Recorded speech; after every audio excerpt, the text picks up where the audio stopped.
আসসালামাইকুম ভিউয়ার্স, আজ আমি আপনাদের দেখাবো চিংড়ি মাছ দিয়ে কিভাবে স্যান্ডউইচ তৈরি করতে হয়।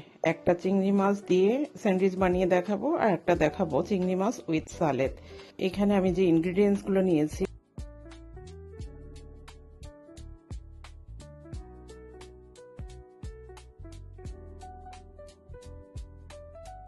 এখন শুরু করা যাক কিভাবে এটা তৈরি করব।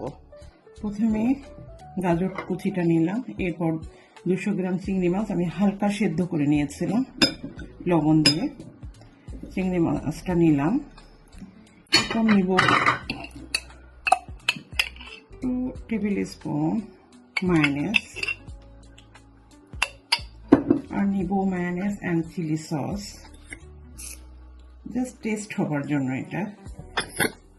আর এখানে আমি একটা কাঁচামরিচ এবং অল্প একটু পেঁয়াজ কুচি নিয়েছি, কারণ আমরা এশিয়ান, আমাদের একটু টেস্ট মুখে না আসলে আমাদের সেই জিনিসটা খেতে ভালো লাগে না। কিন্তু ইউরোপিয়ান বা আমেরিকানরা এরা এই চিলি বা পেঁয়াজটা দেয় না, জাস্ট আমার বাচ্চারা এটা লাইক করে, এই জন্য আমি দিয়েছি। আপনারা উইদাউট পেঁয়াজ বা চিলি ছাড়াও বানাতে পারবেন। এখানে দিব হাফ টি স্পুন ব্ল্যাক পেপার পাউডার, আর দিব সামান্য একটু লবণ, দেখেন 1/4 স্পুন লবণ। এবার এটা ভালোভাবে আমি মাখিয়ে নেব। এবার দেখেন একে একে আমি কিভাবে স্যান্ডউইচটা বানাবো।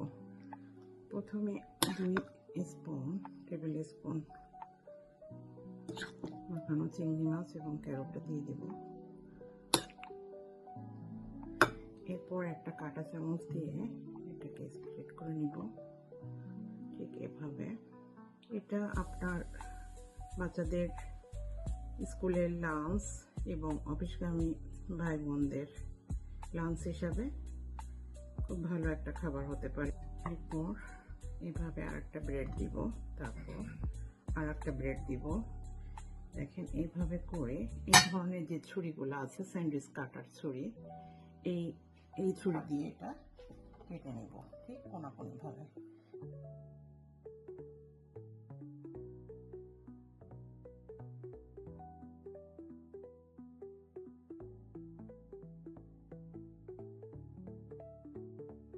এই দেখেন স্যান্ডউইচটা কি সুন্দর হলো। ঠিক এইভাবে একে একে স্যান্ডউইচগুলো তৈরি করে নিতে হবে।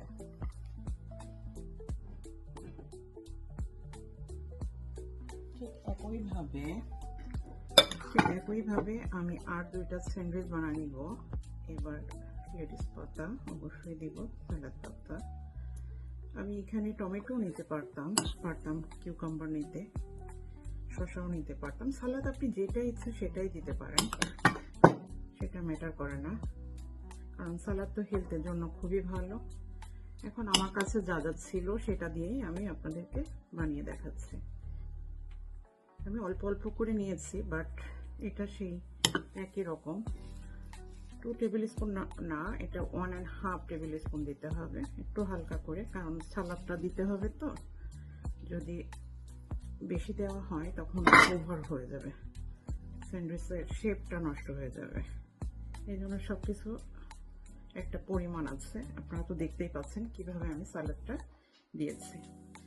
এরপর এইভাবে আরেকটা ব্রেড দিয়ে ঢেকে এটাকেও কভার করে দিতে হবে। এইভাবে দিয়ে এইভাবে 2টা স্যান্ডউইচ একসঙ্গে করে ঠিক একই নিয়মে আপনাকে কেটে নিতে হবে।